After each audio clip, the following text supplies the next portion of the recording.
Assalamualaikum warahmatullahi wabarakatuh. Perkenalkan, nama saya Muhammad Fikri Ibulana dengan NIM 2021-11403.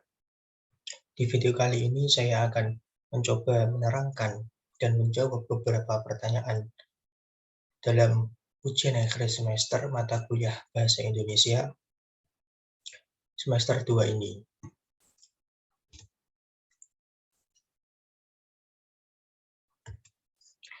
Untuk pertanyaan yang pertama, yaitu mengenai kata gabungan.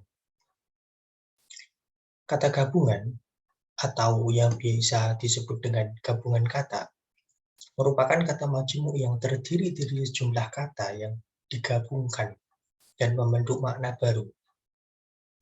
Jadi ada dua kata, minimal dua kata yang digabungkan menjadi satu kata sehingga membentuk makna baru. Nah, berdasarkan pengertian secara umum, kata gabungan adalah penyusunan dari kata berbeda yang umumnya terdiri dari dua kata. Harus diingat, minimal terdiri dari dua kata sesuai dengan kaidah yang diatur dalam PWB, Pedoman Umum Ejaan Bahasa Indonesia. Seperti contoh, ini ada kata adi, dan ada kata kuasa. Ini dua kata yang berbeda. Adi mempunyai makna sendiri, kuasa mempunyai makna sendiri, lalu digabungkan menjadi adik kuasa. Nah, ini penulisan kata adik kuasa ini digabung. Adik kuasa, sehingga mempunyai makna baru. Selanjutnya catur tunggal. Penulisan yang benar yaitu digabung catur tunggal. Dwi warna, penulisan yang benar digabung dwi warna. Ekstra kurikuler, penulisan yang benar digabung. Kontra revolusi, penulisan yang benar digabung. Purnawirawan, penulisan yang benar digabung purnawirawan. Sabta krida, penulisan yang benar digabung sabta krida. Subbagian, penulisan yang benar digabung.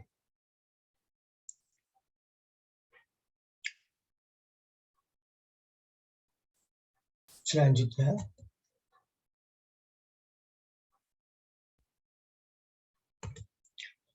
perbedaan penalaran deduktif dan penalaran induktif. Ini perbedaannya terletak dari metodenya, atau bagaimana cara kita menalar secara deduktif dan bagaimana cara kita menalar secara induktif. Penalaran deduktif. Penalaran deduktif merupakan pengambilan kesimpulan secara logis berdasarkan premis-premis yang ada. Maksud premis di sini merupakan asumsi, pemikiran, dan landasan kesimpulan yang dianggap benar. Masih asumsi ya, masih dianggap benar. Ya, berikut ini contoh pengambilan kesimpulan dari premis-premis secara deduktif. Menurut penalaran deduktif, jika premis-premis yang disediakan benar, maka kesimpulannya pasti benar atau valid. Jika premisnya benar, maka kesimpulannya benar atau valid. Jadi, jika ternyata kesimpulannya tidak benar atau tidak valid, berarti ada yang salah dengan premisnya.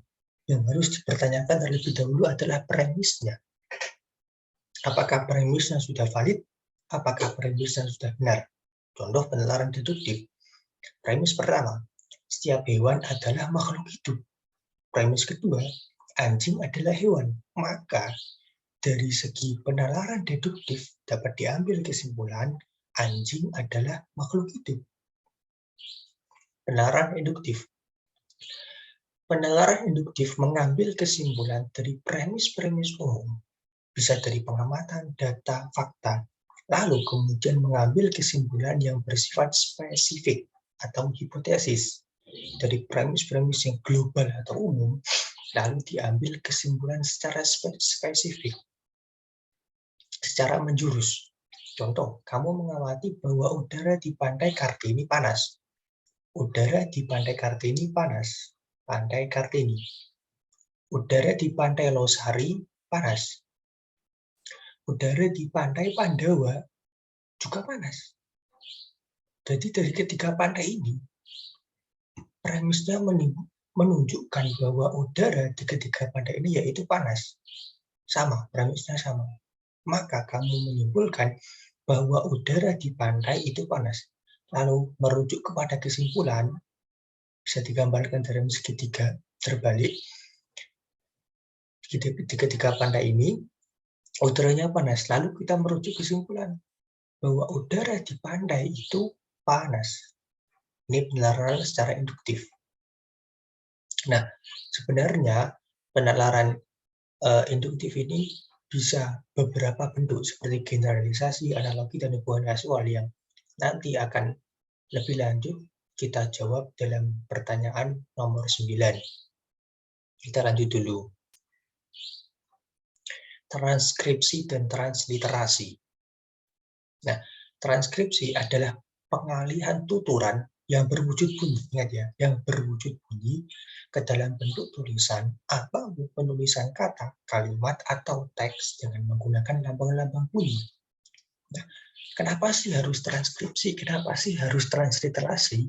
Nah, dikarenakan suatu bahasa seringkali mempunyai huruf-huruf yang tidak dimiliki oleh bahasa-bahasa lain. Sehingga ada kesulitan-kesulitan tertentu ketika huruf-huruf itu diucapkan. Jadi setiap bahasa kan mempunyai ciri khas, mempunyai karakteristik, mempunyai keunikan tersendiri. Nah, ketika bahasa itu dialih bahasakan ke bahasa lain, ada kesulitan tertentu ketika huruf-huruf itu diucapkan. Seperti contohnya, bahasa Arab mempunyai banyak huruf yang tidak dimiliki oleh bahasa Indonesia, seperti huruf Ghin, huruf Ain, huruf Dot, huruf To. Ini huruf-huruf yang khas dengan bahasa Arab. Lalu bagaimana ketika dituliskan, ketika diucapkan dalam bahasa Indonesia? Kan tidak bisa. Maka dibutuhkan yang namanya transkripsi. Huruf Ghin ini menjadi Goin. Tulisannya dan bacanya seperti ini. Goin. Huruf Ain. Ain. Nah, transkripsi. Transkripsi adalah pengalihan tuturan ke bunyi dalam bentuk tulisan. Nah, perbedaannya apa dengan transliterasi? Nanti kita lanjut dulu ke transliterasi. Transliterasi adalah penyalinan dengan penggantian huruf dari suatu abjad ke abjad lain. Seperti, ini huruf bahasa Arab sa. Ditransliterasikan dengan huruf S dengan satu titik di atasnya. Sedangkan huruf short ditransliterasikan dengan huruf S dengan satu titik di bawahnya. Nah, ini perbedaannya transliterasi dan transkripsi. Kalau huruf sa ini, penyalinan dengan penggantian huruf dari suatu abjad ke abjad lain. Huruf sa ini, kalau seperti ini disebut dengan transkripsi. Kalau penulisan dengan S dengan satu titik di atas ini dinamakan dengan transliterasi. Lebih jelasnya kita contoh. Kalimat min qablika jika ditransliterasikan penulisannya, ingat ya, transliterasi itu penulisan menjadi min qablika. Seperti ini. Sedangkan transkripsinya pengucapannya. Ingat, transkripsi itu pengucapan. Jadi min qablika, karena dalam ilmu kaidah bahasa Arab, ilmu kaidah tajwid, nun mati bertemu qaf ini dinamakan iklab, dengung, min qablika, seperti itu. Oke, kita lanjut. Aturan penomoran dalam karya ilmiah. Nah, ini aturannya terlebih dahulu. Untuk nomor, untuk bab ditulis dengan angka Romawi. Jadi pertama angka Romawi, misal ini angka Romawi 1, 2, dan seterusnya. Lalu ke bawahnya lagi. Untuk nomor untuk subbab ditulis dengan angka. Nah, seperti ini 1.1, 1.2, dan seterusnya. Untuk anak subbab ditulis dengan huruf A, B, C, huruf kapital. Untuk anak subbab pertama ditulis dengan angka 1, 2, 3. Untuk anak subbab ketiga ditulis dengan huruf A, B, C tapi kecil. Untuk anak subbab ketiga ditulis dengan angka, diikuti dengan kurung tutup ini ya, kurung tutup. Untuk anak subbab keempat ditulis dengan ini angka kecil kurung tutup. Anak subbab kelima 1, angka, terus kurung buka tutup anak sebab ke-6 ditulis dengan huruf dan diikuti dengan tanda kurung. Oke, kita lanjut ke contohnya saja. Nah, ini ada beberapa perbandingan ya. Ini yang salah dan ini yang benar. Kenapa ini salah? Karena yang pertama, seperti aturan tadi. Pertama itu harus dengan angka Romawi. Ini malah huruf kapital ini. Salah ini. Yang pertama itu angka Romawi. Lanjut dengan 1.1. Ini 1 ini maksudnya apa kan? Tidak nyambung. 1.1, 1.2, 1.3, 1.4, dan untuk anak subbab yang kedua ini menggunakan huruf kapital seperti ini ya. Jadi ini agak terbalik. Jadi yang benar seperti ini, angka Romawi 1.1 lalu huruf kapital seperti ini. Oke, kita lanjut dulu. Penulisan gelar akademik ini sangat sering terjadi dalam dunia perkampusan ya. Karena memang dunia akademik. Oke, ke teorinya dulu kita. Cara penulisan gelar umumnya bisa di depan atau di belakang nama. Nah, contoh di depan nih, Maijen Tirto Suparto. Maijen itu kan gelar dalam TNI ya, di depan nama ini namanya. Yang di depan nama gelarnya, ini yang di belakang nama SPD. Setiap singkatan gelar harus diawali dengan kapital. Ingat, harus diawali dengan kapital dan diakhiri dengan titik. Kecuali untuk gelar profesi tertentu seperti dokter, maksudnya. Ini ada pengecualian. Koma digunakan setelah menulis nama penyandang dan dilanjutkan dengan singkatan gelar. Contoh, Lira Resmana, koma, baru gelarnya. Oke. Tanda titik digunakan pada gelar sebagai tanda hubung dengan singkatan gelar. Contoh, S, Sarjana, titik. Ini digunakan sastra. Untuk memisahkan satu gelar dengan gelar yang lain digunakan tanda koma. Misalnya orang nyanyi punya 2 gelar, maka dipisahkan dengan tanda koma. Seperti itu ya. Oke, kita lanjut dulu. Sedangkan cara penulisan gelar diploma atau profesional adalah sebagai berikut. Untuk D1 disingkat AP yang berarti profesional ahli pertama. Untuk D2 disingkat A.MA yang berarti profesional ahli muda. Untuk D3 disingkat A.MD yang berarti profesional ahli media. Untuk D4 sarjana sains terapan STR seperti ini penulisannya. Ini untuk sedikit tambahan. Kita lanjut ke contoh. Yang salah ini apa? Bayu Maharani. Ini seharusnya koma terlebih dahulu. Setelah nama, koma, STTS, ini nggak ada titiknya. Nah, seharusnya diakhiri dengan titik. Nah, ini RM.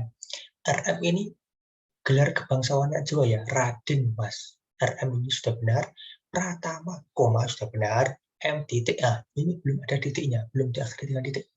Nah, ini selanjutnya Dr. Irfatur Rahman SPD MPD.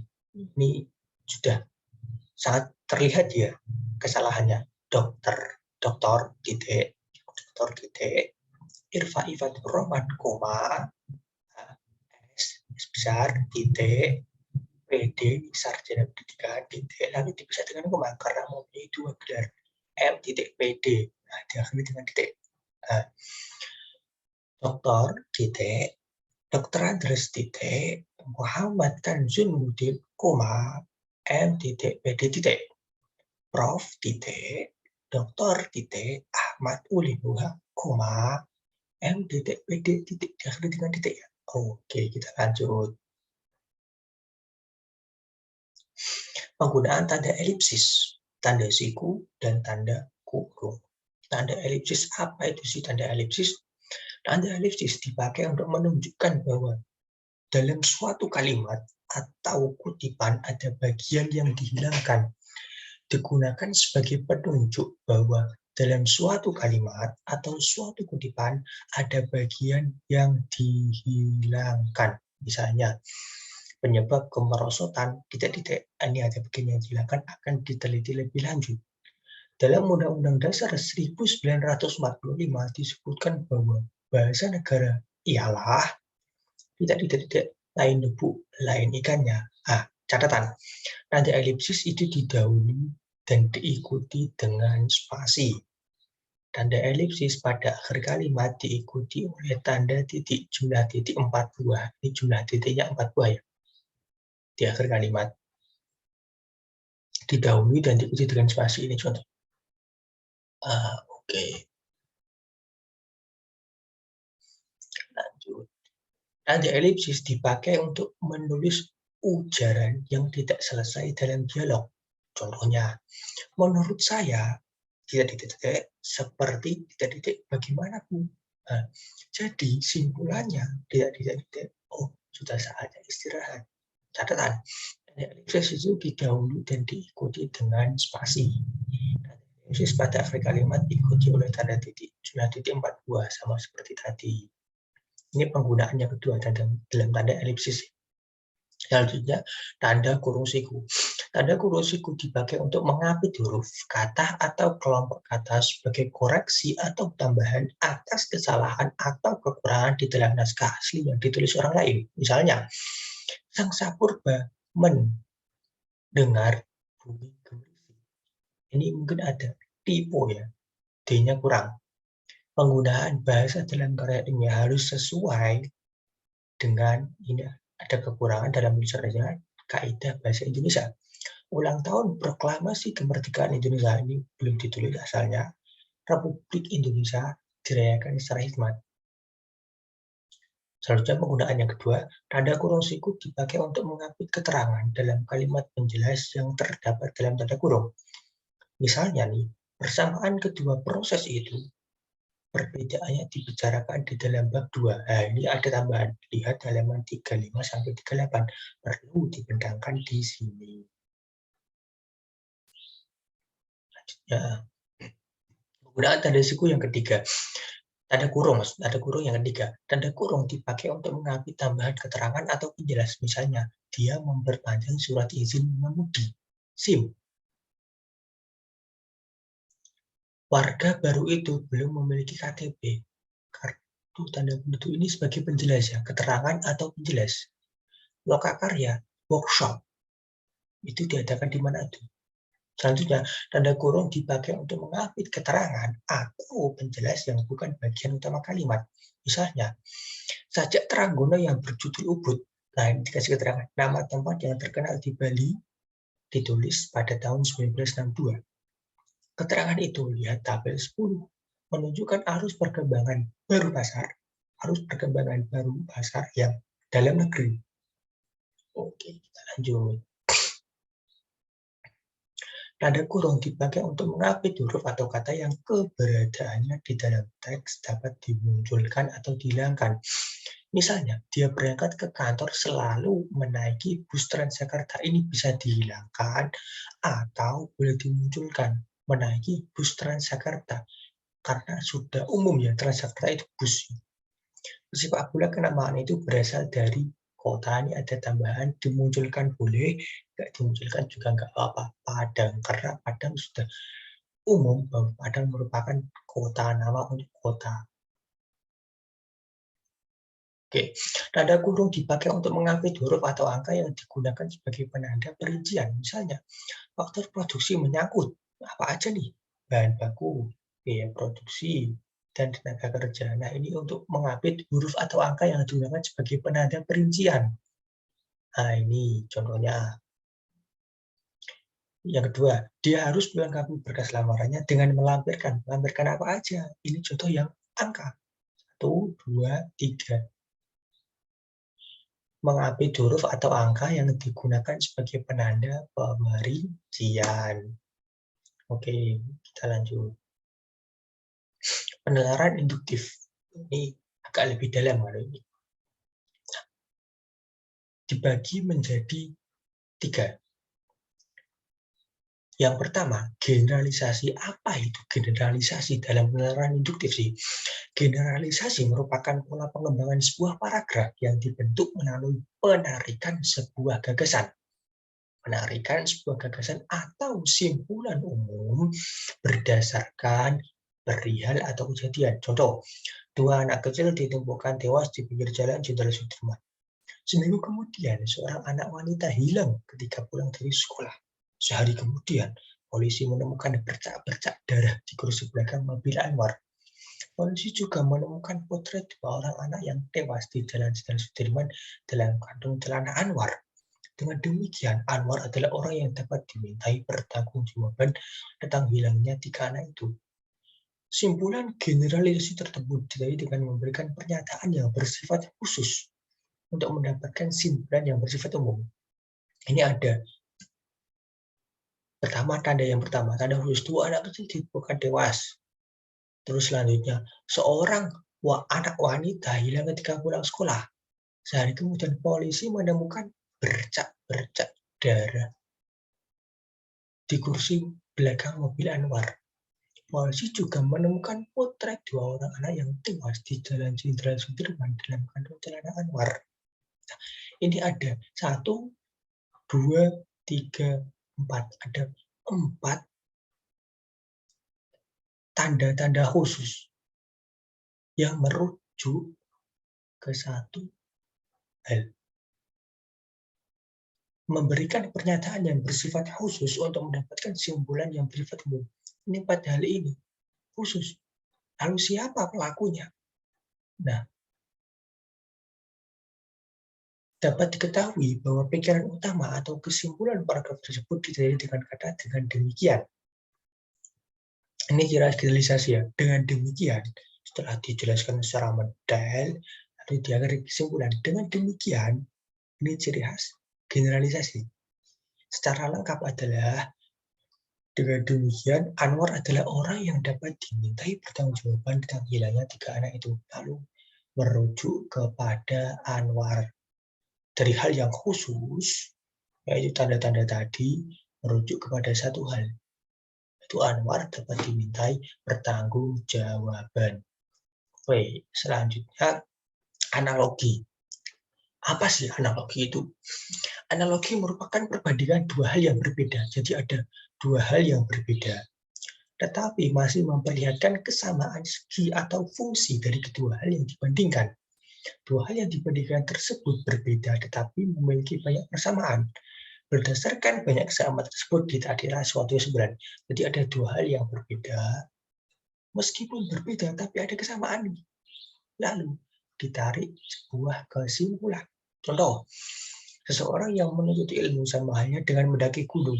Nah, ini kan dua hal berbeda. Seseorang yang menuntut ilmu dan orang yang mendaki gunung. Waktu mendaki, ini bersamaannya. Waktu mendaki ada saja rintangan seperti jalan yang licin yang membuat seseorang jatuh. Ada pula sebuah belukar yang sukar dilalui. Dapatkah seseorang melaluinya? Begitu pula bila menuntut ilmu, seseorang akan mengalami rintangan seperti kesulitan ekonomi, kesulitan memahami pelajaran, dan sebagainya. Apakah dia sanggup melaluinya? Jadi, menuntut ilmu sama halnya dengan mendaki gunung, yaitu banyak rintangan untuk mencapai puncaknya. Menuntut ilmu, mendaki gunung, ini kan dua hal yang berbeda. Di manakah persamaannya? Ternyata persamaannya ada di dalam prosesnya. Proses mencapai puncak gunung. Proses mencapai seseorang yang berilmu. Nah, ini analogi, menganalogikan dua hal yang berbeda tapi mempunyai kesamaan. Jadi dapat ditarik kesimpulan. Nah, seperti itu analogi. Oke, selanjutnya sebab dan akibat. Pengembangan sebuah paragraf dapat pula menggunakan sebab akibat. Sebab dapat bertindak sebagai gagasan utama, sedangkan akibat sebagai perincian pengembangannya. Akan tetapi, sebab akibat ini dapat juga terbalik. Akibat yang menjadi gagasan utama dan untuk memahami sebabnya akibat itu perlu dikemukakan sejumlah sebab sebagai perinciannya. Contoh, melihat sepintas lalu masyarakat kota Bandar kita terkesan oleh kesibukan kerja dan lalu lintas sehari-hari. Hubungan dagang dengan relasi-relasi dari luar daerah pulau ataupun asing yang pembesarannya harus selekas mungkin diadakan berhubung dengan terikatnya perahu layar pada angin musim. Penguatan barang-barang ekspor dan pembongkaran barang-barang impor. Semuanya itu tidak memungkinkan orang bekerja pelan-pelan seperti menanti gulingnya padi di musim panen. Kiranya inilah yang membantu tipe manusia pesisiran lain dari diri manusia pedalaman. Nah, ini dijelaskan akibatnya dulu. Terkesan oleh kesibukan-kesibukan kerja di lalu lintas sehari-hari. Ini akibatnya. Kenapa sih orang-orang Kota Bandar terkesan oleh kesibukan-kesibukan kerja dan lalu lintas sehari-hari? Sebabnya tidak memungkinkan orang bekerja pelan-pelan seperti menanti mengolehnya padi di musim panen. Karena ada banyak hal yang harus diselesaikan. Ini sebabnya, akibatnya di sini. Nah, dalam penulisan paragraf juga boleh dibalik. Tergantung selera penulisnya juga. Oke, lanjut. Silogisme. Silogisme merupakan cara menarik kesimpulan secara deduktif, tadi kan induktif, yakni dari premis-premis umum mayor dan khusus minor. Silogisme juga disebut bagi penyimpulan tidak langsung karena konklusi diambil dari dua permasalahan yang dihubungkan dengan cara tertentu. Contoh premis mayornya. Nah, jika hujan, saya naik becak. Premis minornya, sekarang hujan. Maka konklusinya, saya ya naik becak. Dari premis-premis umum, mayor, dan khusus minor, silogisme juga disebut sebagai penyimpulan tidak langsung karena konklusi diambil dari dua permasalahan yang dihubungkan dengan cara tertentu. Jika hujan, saya naik becak. Sekarang hujan. Konklusinya, ya saya naik becak. Nah, kan seperti itu silogisme namanya. Konjungsi. Konjungsi kata hubung. Apa sih itu kata hubung? Konjungsi atau kata hubung merupakan kata atau ungkapan yang berfungsi sebagai penghubung antar kata, antar klausa, atau antar kalimat. Penggunaan konjungsi dalam sebuah kalimat atau paragraf berfungsi agar susunan kata atau kalimat memiliki koherensi keterkaitan. Jadi antara satu kata dengan kata yang lain harus ada yang namanya konjungsi. Biar ada keterkaitan atau koherensi. Itu tujuan dari konjungsi. Mengutip buku EYT dan seputar kebahasa Indonesia tahun 2008 yang ditulis Errawati Warida, kata hubung terbagi menjadi 5 kelompok sesuai fungsinya. 5 kelompok tersebut adalah kata hubung koordinatif, subordinatif, korelatif, antar kalimat, dan antar paragraf. Kita bahas satu persatu ya. Konjungsi koordinatif. Konjungsi koordinatif adalah kata hubung yang digunakan untuk menggabungkan dua klausa yang kedudukannya setara. Konjungsi koordinatif menghasilkan kalimat majmuk setara. Konjungsi yang termasuk dalam kelompok ini antara lain dan, dari, serta, melainkan, padahal, sedangkan, atau tetapi. Jadi antar kalimat ini setara sehingga menghasilkan kalimat majmuk yang setara. Contoh, kami berencana untuk datang ke panti asuhan dan mencari anak angkat. Nah, dua kata ini setara sehingga menghasilkan kalimat majmuk yang setara. Oke, lanjut.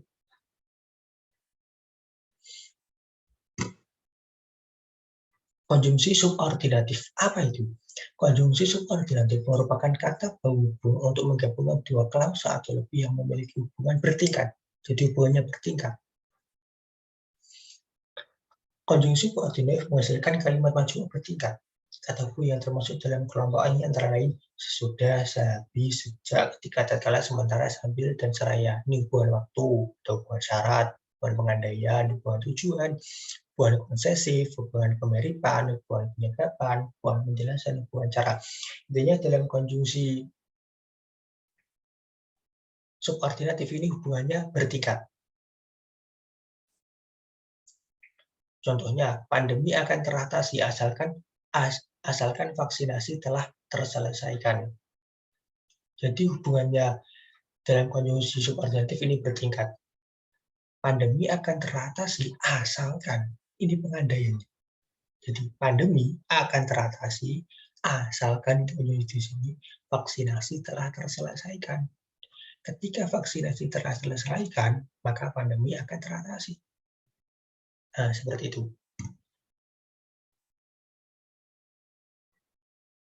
Selanjutnya, konjungsi korelatif. Merupakan kata penghubung yang menghubungkan dua kata atau frasa atau klausa di mana kedua unsur tersebut memiliki fungsi sintaksis yang sama, sama-sama subjek. Misalnya sama-sama subjek. Konjungsi yang masuk dalam kategori kelompok ini antara lain tidak hanya, tetapi juga. Tidak hanya, bahkan. Contoh langsung saja. Si jago merah tidak hanya melahap rumah penduduk, tetapi juga sebuah sekolah di dekatnya. Ini memiliki fungsi sintaksis yang sama sebagai objek. Si jago merah sebagai subjek tidak hanya melahap rumah penduduk, tetapi juga sekolah di dekatnya.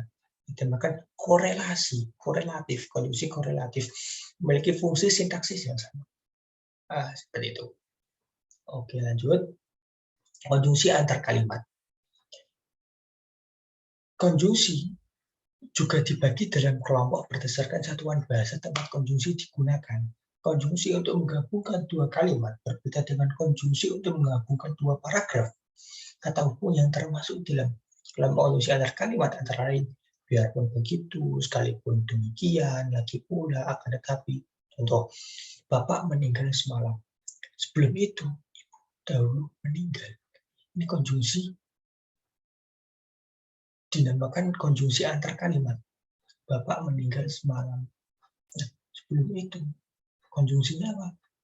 Dalam kalimat ini dan kalimat ini dihubungkan dengan konjungsi sebelum itu. Konjungsi antar kalimat. Bapak meninggal semalam. Sebelum itu, Ibu terlebih dahulu meninggal. Oke, selanjutnya. Konjungsi antar paragraf. Tadi antar kalimat, sekarang antar paragraf. Konjungsi antar paragraf dapat pula dibedakan berdasarkan fungsinya. Kata hubung antar paragraf yang termasuk kelompok ini antara lain. Kata penghubung yang menyatakan tambahan pada sesuatu yang sudah disebutkan sebelumnya. Di samping itu, demikian juga tambah lagi. Jadi ada paragraf yang panjang, satu paragraf, lalu ada konjungsi, ditambah konjungsi. Di samping itu, setelah penjelasan secara merinci, lalu di samping itu, begini. Jadi antar paragraf dihubungkan dengan konjungsi. Ini ada konjungsi yang lain. Seperti itu. Oke, lanjut. Wacana. Apa sih itu wacana? Wacana dibagi menjadi 5. Yang pertama, wacana naratif. Yakni wacana yang memiliki alur, peristiwa, dan tokoh. Biasanya wacana ini dapat kita temui pada novel sebagai wacana yang bersifat fiksi dan berita sebagai wacana yang bersifat non-fiksi. Jadi wacana naratif itu wacana yang memiliki alur, peristiwa, dan tokoh. Selanjutnya, wacana deskriptif, yakni wacana yang memiliki detail terhadap suatu hal, contohnya profil tokoh atau perusahaan. Jadi mendeskripsikan, seperti mendeskripsikan profil tokoh atau profil perusahaan. Wacana ekspositoris, yaitu wacana yang memiliki kekuatan dalam pemaparan informasi. Jadi ini biasanya terdapat dalam berita khas ya atau feature ya, memiliki kekuatan dalam pemaparan informasi. Jadi, penulis sudah sangat berpengalaman dalam dunia penulisan sehingga ketika menyampaikan gagasannya dia sudah memiliki kekuatan dalam pemaparan sehingga mampu menyihir pembaca untuk betah dalam membacanya. Wacana argumentasi, wacana argumentatif, yakni wacana yang memiliki kekuatan argumentasi lantaran didukung oleh pembuktian dan disusun secara sistematis. Contohnya penelitian ilmiah. Penelitian ilmiah harus didukung oleh pembuktian dan disusun secara sistematis, sehingga mempunyai kekuatan argumentasi. Nah, selanjutnya, wacana persuasif, yakni wacana yang memiliki dampak yang nyata terhadap penonton atau pembaca. Seperti adanya iklan. Contoh iklan kan seperti mengajak seseorang untuk membeli misalnya ya. Jadi wacana persuasif ini contohnya adalah iklan yang memiliki dampak nyata terhadap penutur atau pembaca. Jadi setiap wacana mempunyai ciri khasnya masing-masing.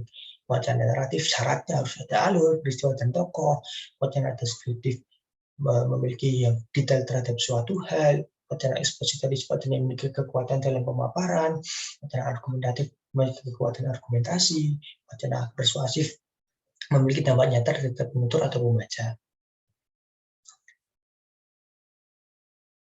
Oke, mungkin cukup sekian penjelasan dari saya. Terima kasih. Assalamualaikum warahmatullahi wabarakatuh.